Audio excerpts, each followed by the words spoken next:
The alarm did not scream.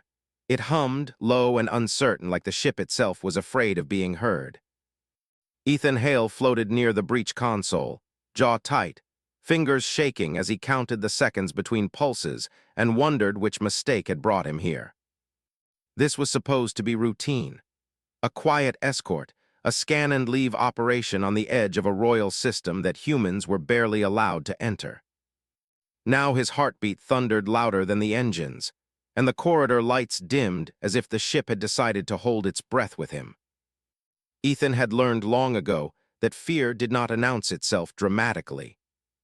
It slipped in during silence, during moments when nothing went wrong, yet everything felt fragile enough to shatter. The distress signal had been weak, old, and encrypted in a dialect no one used anymore. Royal frequency, not a call for help, more like a whisper left behind, hoping someone reckless would listen. Ethan listened. He shouldn't have. But humans had a bad habit of answering things that were never meant for them. The hangar doors opened into a vessel that did not belong in decay. Its hull was etched with gold lines dulled by time, symbols of lineage and authority worn thin by damage. This was not a pirate ship or a trader's wreck. This was nobility abandoned in space. His boots touched the deck and the air felt wrong, too still, too clean, as if the ship had been preserving something precious. Ethan adjusted his beige combat coat, the fabric scarred and patched from years of uncelebrated missions, and stepped forward alone. He found her behind the sealed ceremonial chamber. She stood exactly where statues were meant to stand. A young woman with long, wavy blonde hair falling freely over her shoulders, catching the emergency lights like threads of gold. A crown rested on her head, elegant and restrained, set with a single red gemstone that seemed far too alive for something so still. In her arms, wrapped in silvery fabric, slept a baby. For one breathless moment, Ethan forgot how to move. Soldiers lined the hall behind her, armored figures frozen in perfect formation, their weapons lowered but ready. Their eyes followed him, calculating, silent, ancient. This was not an ambush, this was a judgment. The woman's gaze met his, steady and unflinching, yet softened by exhaustion he recognized too well. She looked like someone who had been standing guard for far too long. "You are human," she said, her voice calm, carrying authority without effort. It was not a question. Ethan raised his hands slowly, palms open, heart slamming against his ribs. "Ethan Hale, Independent Fleet, I received a signal." Her eyes flicked briefly to the sealed doors behind him, then back to his face. No one was meant to answer. The baby stirred, a small sound escaping its lips, and Ethan felt something tighten painfully in his chest. He had seen battlefields, refugee holds, dying worlds. None of that prepared him for a child held between crowns and guns. "I'm not here to threaten anyone," he said quietly. "I don't even know what I've walked into." The woman's mouth curved, not into a smile, but into something dangerously close to relief.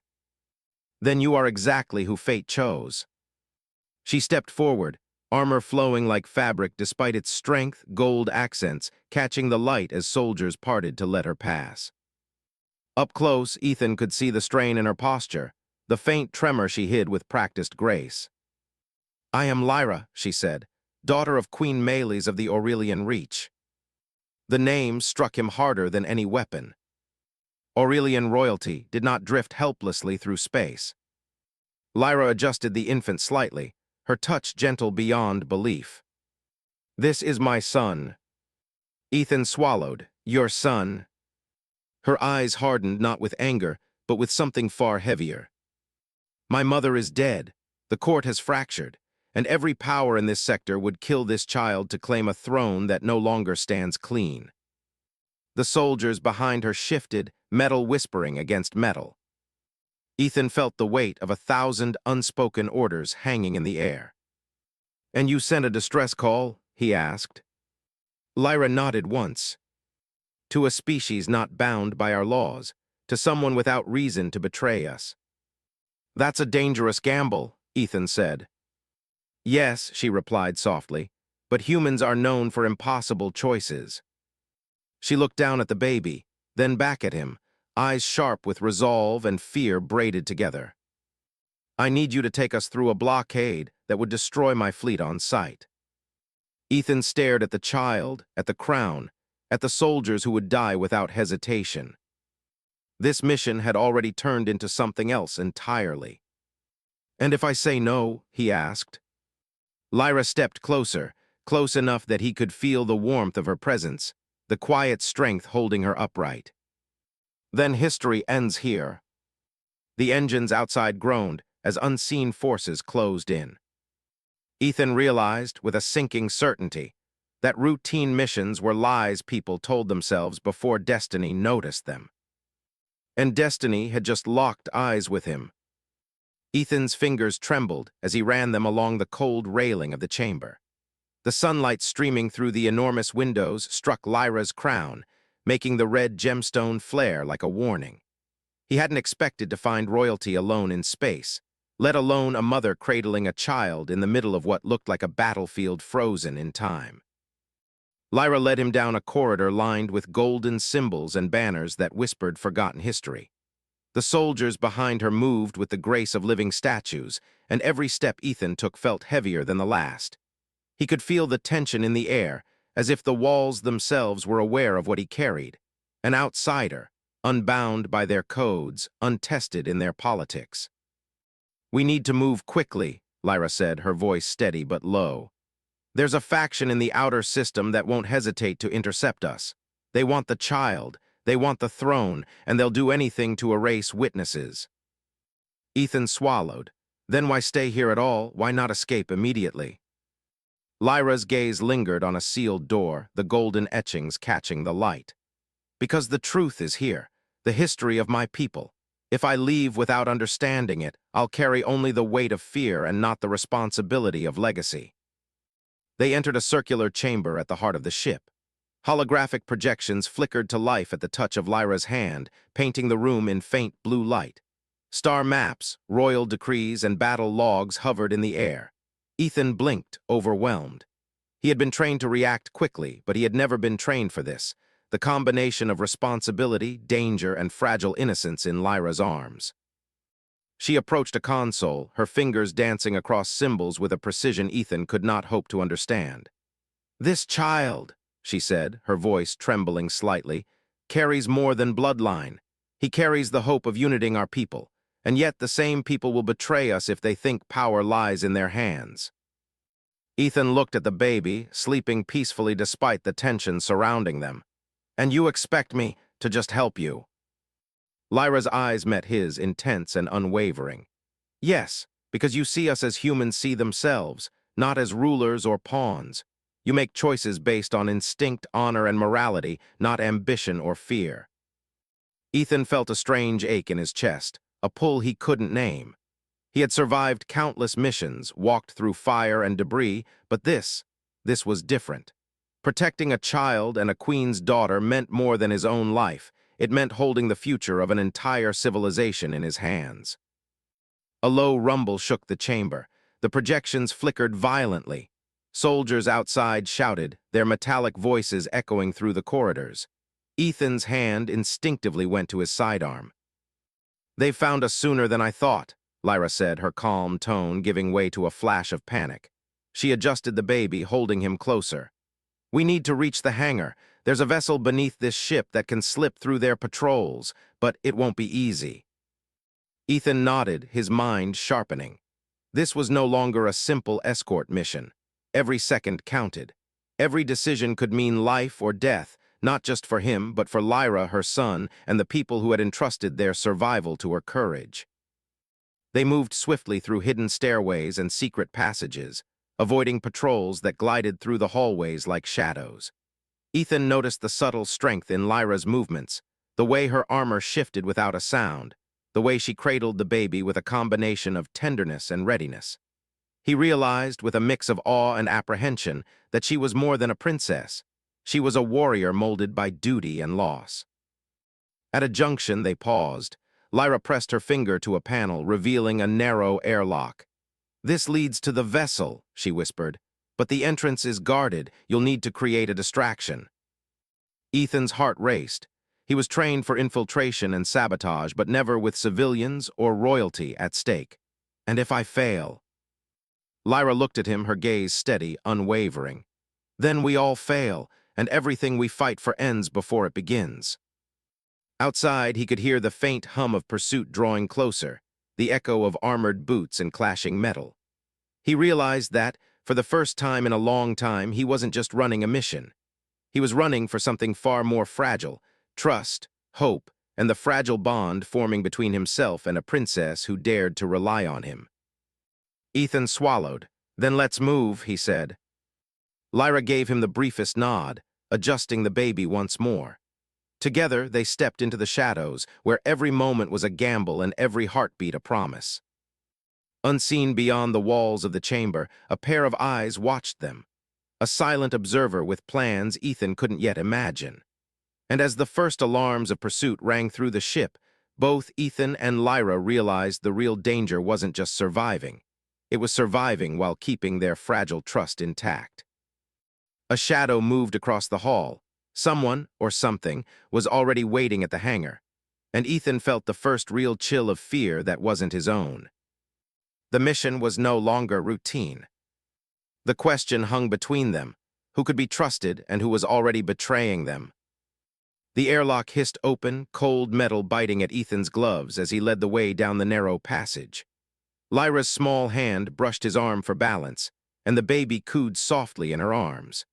The sound, fragile and real, anchored him in a world that was unraveling faster than he could process. Below them, the vessel waited like a predator in the shadows, sleek black, almost invisible against the docking bay's dim lighting. Its engines hummed with restrained power, promising speed and escape. Ethan felt a pulse of hope, but it was quick to be replaced by tension. The hangar was guarded. Patrol drones hovered, scanning the corridor for movement, their sensors precise and unyielding. Lyra whispered instructions, and Ethan felt the weight of trust pressing down on him. "I've mapped the patrols. If we time this wrong, they'll fire before we even reach the ramp."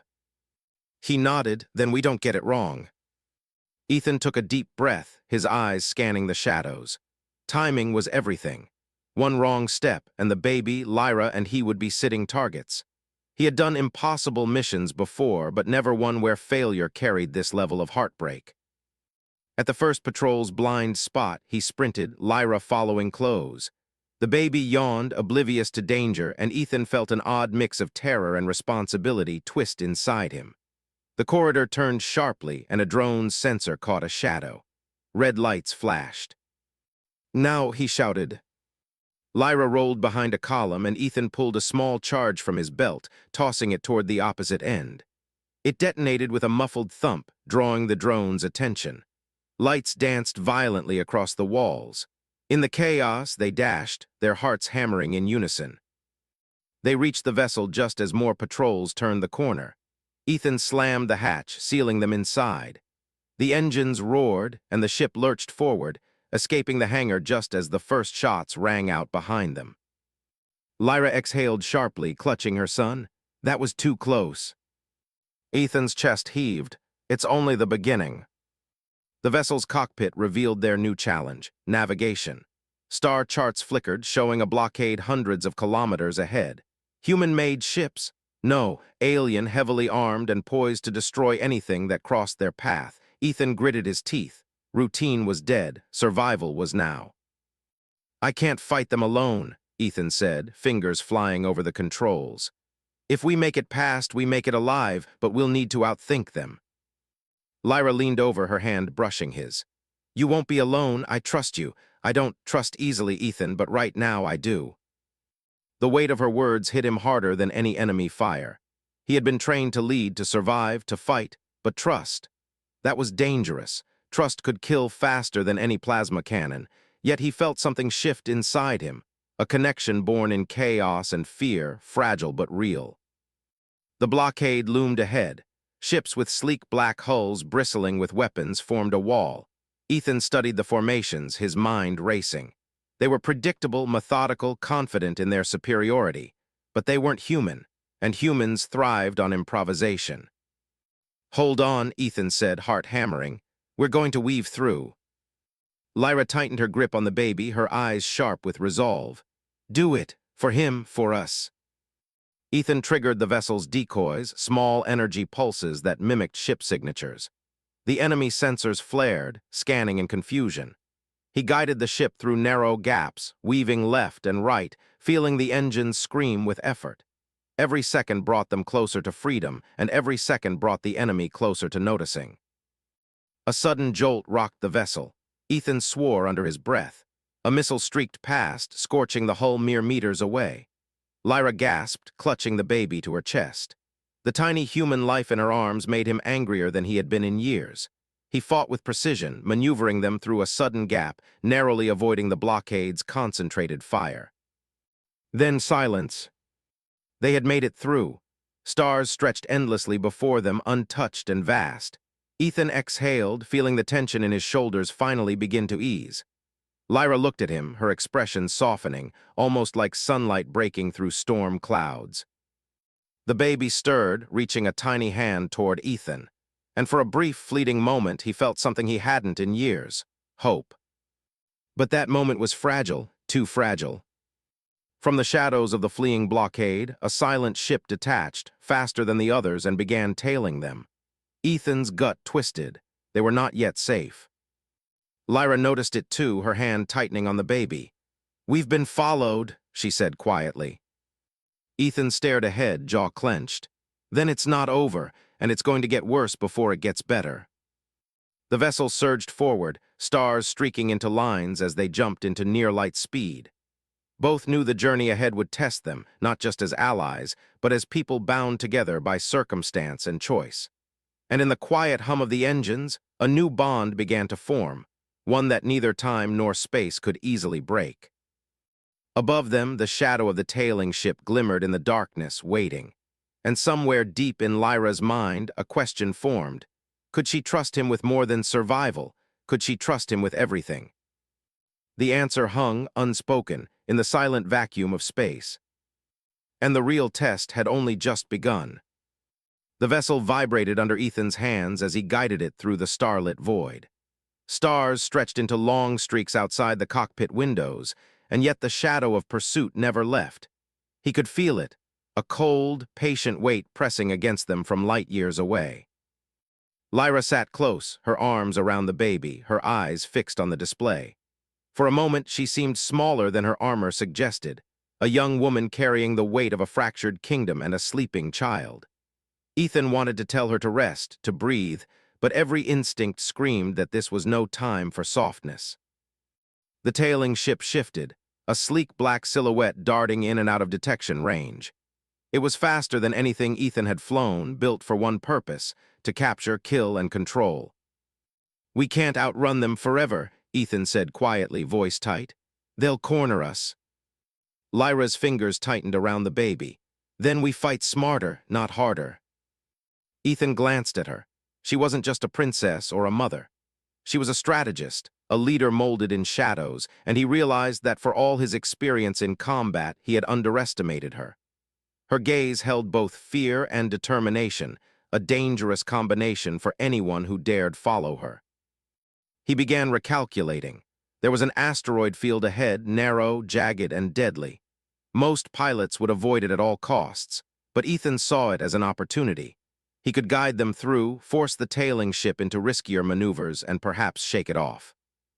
"Brace yourself," he warned. The vessel dipped into the asteroid field, weaving between massive floating rocks. Dust clouds and debris scraped the hull, and alarms blared intermittently. Lyra held the baby closer, murmuring softly to him, a lullaby in a tongue Ethan didn't recognize. The sound was strange and soothing, human in a way that cut through the tension. "Almost there," Ethan muttered. "Keep your eyes on me."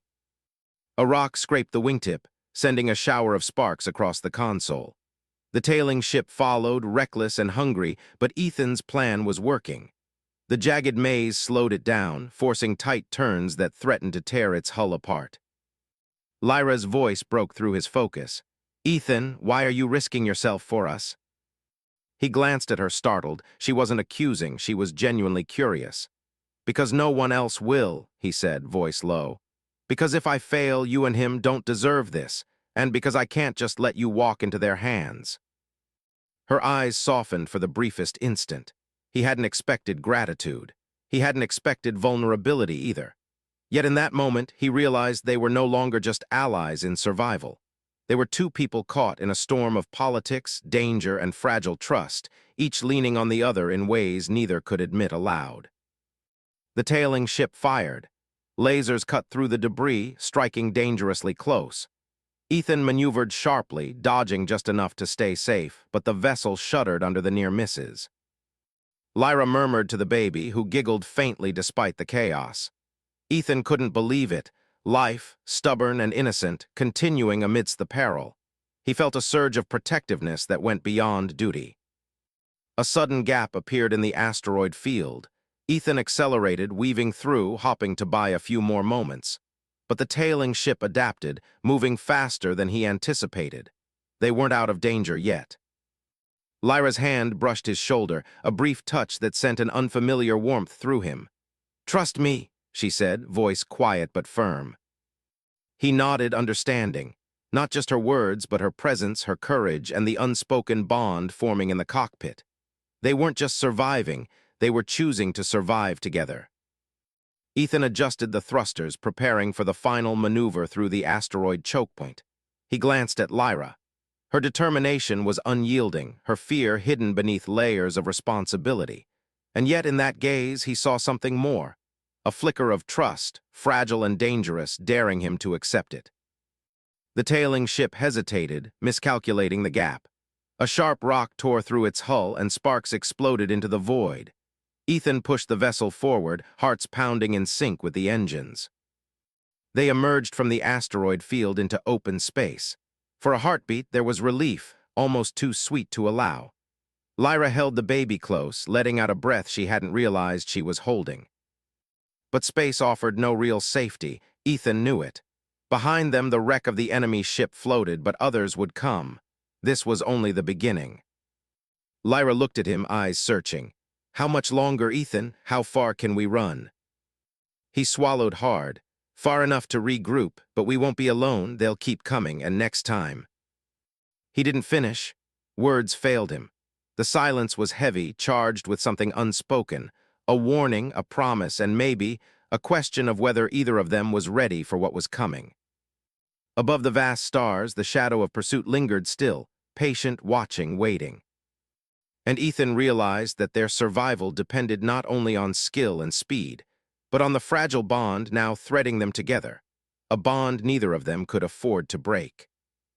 A distant flare caught Lyra's eye. "Someone's signaling us," she said, voice tense. "We're not alone out here, and they're not friendly." Ethan's jaw tightened. The fight was far from over. And this time, the stakes weren't just life or death. They were everything they had come to care for. The flare shimmered against the blackness of space, a pulsing red signal that demanded attention. Ethan's grip tightened on the controls, instincts screaming caution. The vast emptiness outside the cockpit suddenly felt claustrophobic, every star a witness to their peril. Lyra leaned forward, the baby resting safely against her chest, eyes wide and unafraid despite the danger. "It's too precise to be random," she said. "Someone knows we're here." Ethan studied the flare. Its pattern was familiar, human-made, but altered, twisted in a way that suggested experience with both human and alien technology. "It's a trap," he muttered, "or an invitation, and I don't like either option."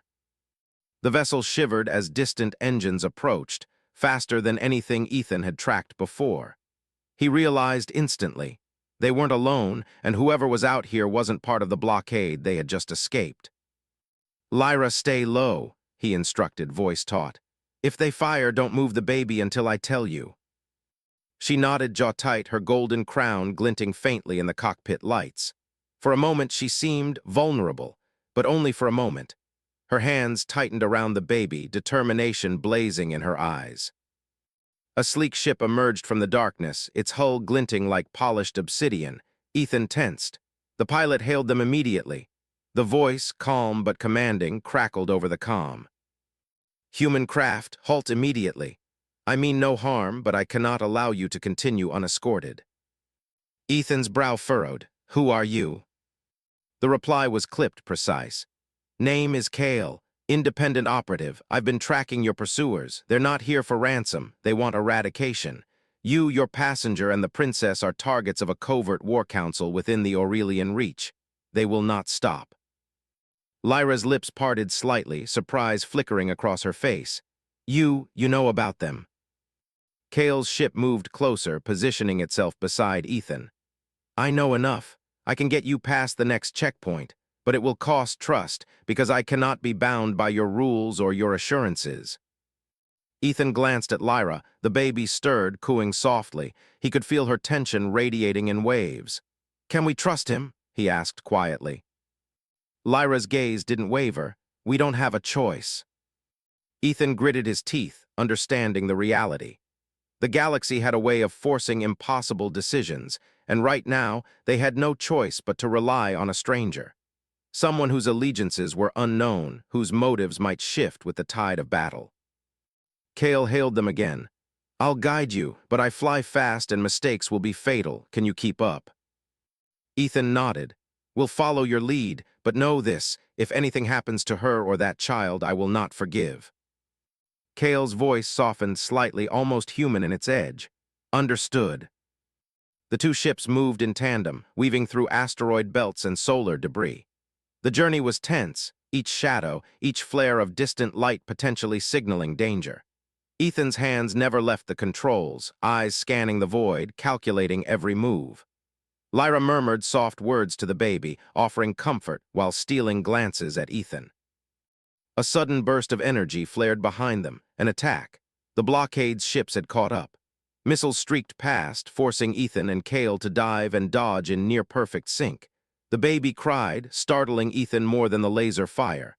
Lyra's voice cut through the chaos, firm and commanding. Hold him close. He's the reason we survive. Ethan's focus sharpened. The bond between them, him, Lyra, and the child, was no longer abstract. It was urgent, immediate.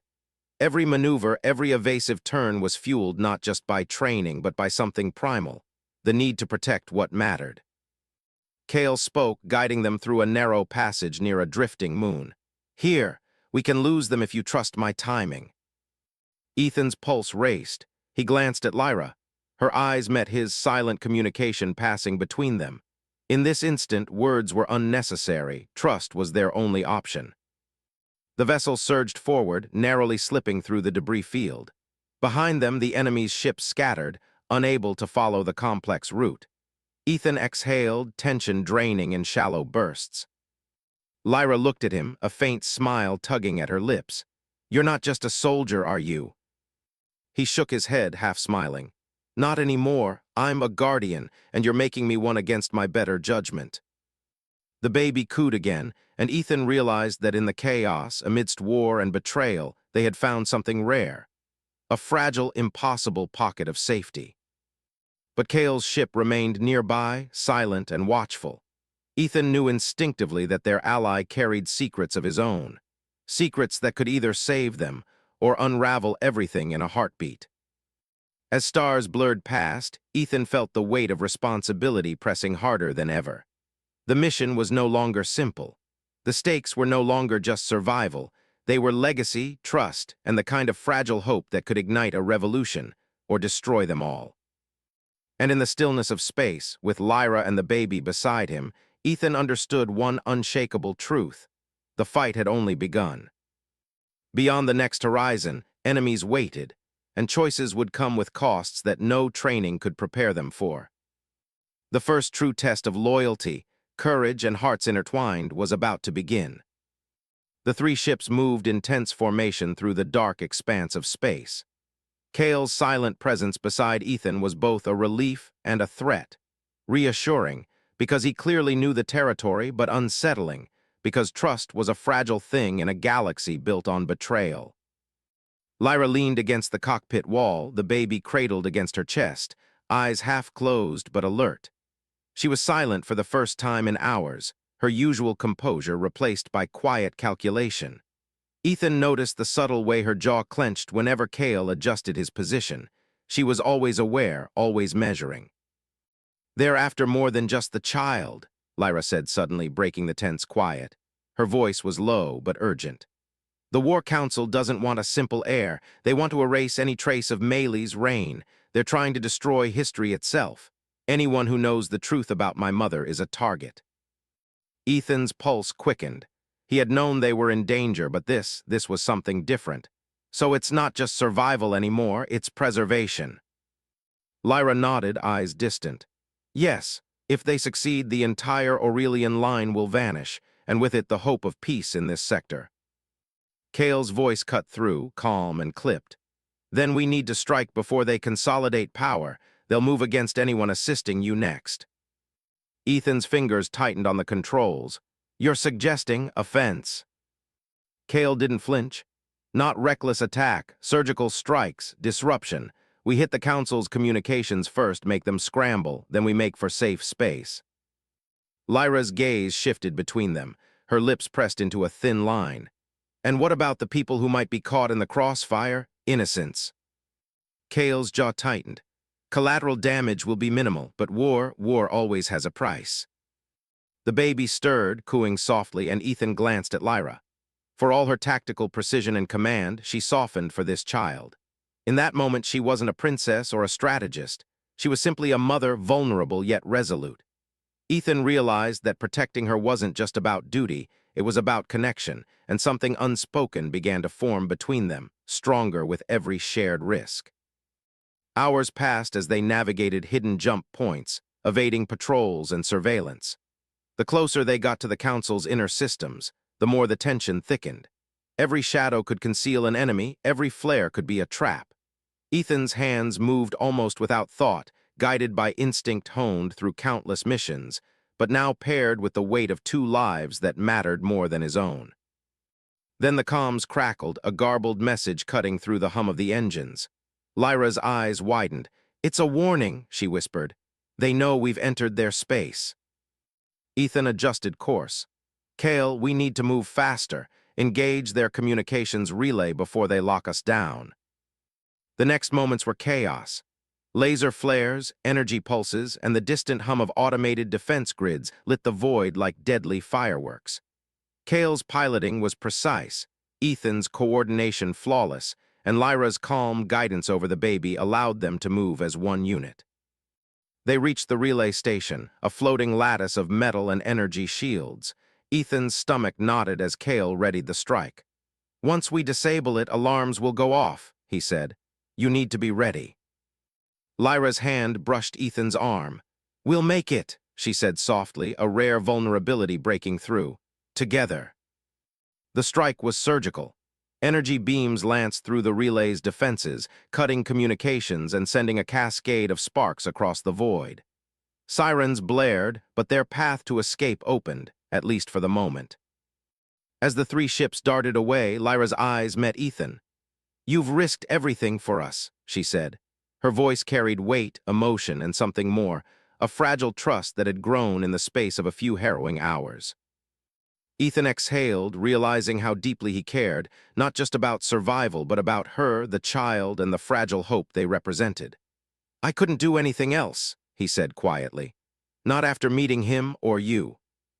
The baby reached a tiny hand toward him, and Ethan found himself smiling, a rare, human warmth spreading through the tension. For the first time since this mission began, hope felt tangible. But the galaxy was never silent for long. On the edge of their sensors, a fleet moved, faster and more organized than before. The Council had already begun to respond. Ethan's jaw clenched. "They're coming." Lyra's fingers tightened on the baby, eyes sharp with resolve. "Then we'll meet them," she said. Kale nodded, a rare hint of admiration in his gaze. "This is where the real test begins, not survival, not escape, but whether we can protect more than just ourselves." The vessels surged forward, stars blurring past as they prepared to face the fury of the Aurelian Reach. In the quiet between the engines, hum, and the baby's soft coos, a bond solidified, one built on trust, courage, and the dangerous, fragile connection between a human, a princess, and a child who held the future in his tiny hands. And somewhere deep in the darkness of space, the War Council waited, unaware that their carefully plotted destruction had just become their greatest mistake. The fight was far from over, but together they might just survive, and in surviving, change everything. Even if it cost them everything they knew about themselves. The void of space stretched endlessly before them, dark and infinite. Ethan gripped the controls, muscles tense, heart hammering. The baby slept quietly in Lyra's arms, oblivious to the danger trailing them like a shadow. Kale's ship flanked them, moving with precision and silent determination. But the real danger was the enemy's fleet. It was the war they had stumbled into, one that had no mercy, no second chances. Lyra leaned closer, her crown glinting faintly in the dim cockpit light. "We can't keep running," she said softly, almost to herself. Her eyes searched the stars, as if willing them to part a safe path. "If we want the child to survive, if we want hope to survive, we have to fight." Ethan met her gaze. For hours he had watched her, regal, commanding, unyielding, yet also human in her moments of quiet fear and love. She carried the weight of a kingdom in her arms, and he realized that protecting her wasn't just about duty. It was about something deeper, something dangerous. He cared. "Then we fight," he said, voice steady. "Not just to survive, but to win." Kale's voice crackled over the comm. "I've identified their central command. They're vulnerable for a brief window. We hit fast, precise, and then disappear. No room for mistakes." Ethan adjusted their trajectory, hands moving instinctively over the controls. His mind raced with strategies, evasive maneuvers, and contingencies, but every calculation carried a singular, unshakable goal: keep Lyra and her son alive. The enemy fleet appeared like a black storm against the stars. Ships bristling with weapons, shields glowing ominously, their formation tight and deadly. Ethan swallowed hard. This was it, the moment that would decide everything. Lyra's hand brushed his arm, a fleeting touch that sent warmth through him even as tension tightened his chest. "We can do this," she whispered. "Together." Ethan nodded. Together. They plunged into the heart of the enemy fleet, weaving through laser fire and energy pulses. Kale's guidance was flawless, Ethan's maneuvers deadly precise. Lyra's calm presence steadied them, her commands clear and unwavering even in the chaos. A massive capital ship loomed ahead, the Council's flagship. Its energy shields pulsed with lethal power. Ethan's breath caught. One wrong move and everything would end.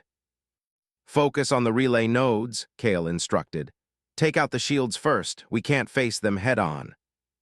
Ethan's fingers flew over the controls, targeting critical points, launching missiles that streaked through space like meteors. Explosions lit the void, throwing light across Lyra's determined face. The baby stirred, sensing the tremor in the vessel, but Lyra's gentle voice soothed him. The flagship's shields flickered and died. Alarms blared across the enemy fleet. Ethan's heart raced. Victory was within reach, but not guaranteed. Suddenly, a group of elite fighters dropped from hyperspace, aiming straight for them. Ethan's stomach tightened. "Kale, now!" Kale's ship surged forward, drawing fire as Ethan maneuvered with deadly precision. Lyra's voice rang out, calm yet commanding, guiding them through the chaos. Every shot, every evasive turn, every calculated risk was a dance with death. And then silence. The flagship erupted in a spectacular chain of explosions, sending shards of metal and energy into the void. The remaining enemy ships scattered, their formation broken, their morale shattered. Ethan exhaled, chest heaving. Lyra lowered her guard for the briefest moment, her eyes meeting his. "We did it," she whispered, almost in disbelief. The baby stirred, cooing, and Ethan felt a surge of emotion he couldn't name. Relief, joy, hope, and something more, something dangerous, connection. In the midst of chaos, they had formed a bond that neither war nor distance could sever. Kale's voice cut in, calm but approving. "We're not safe yet, but the worst is behind us. You've earned a reprieve." Ethan looked at Lyra, the weight of everything they had endured pressing on him. "We've survived," he said quietly, "and I'll keep surviving for both of you." Lyra's lips curved into a small, genuine smile. "Then we'll face the future together," she said, her voice steady but soft, carrying a promise. Ethan felt something shift, unspoken but undeniable. He realized that the mission, the danger, the impossible odds, they had led him here to this moment. To her. To the child who represented a hope that was bigger than fear. The stars stretched endlessly before them, quiet and infinite. In the cockpit, the baby slept, Lyra rested against him, and Ethan allowed himself a rare, fleeting thought. Maybe this was more than survival. Maybe this was the beginning of something worth fighting for beyond the war. And somewhere in the endless expanse, beyond the remnants of the Council's fleet, a new path opened. One paved with trust, courage, and the fragile, dangerous spark of love between a human and a princess. The stars waited silently. Destiny at last had found its unlikely trio. And for the first time, Ethan felt that perhaps, just perhaps, they could all reach it together.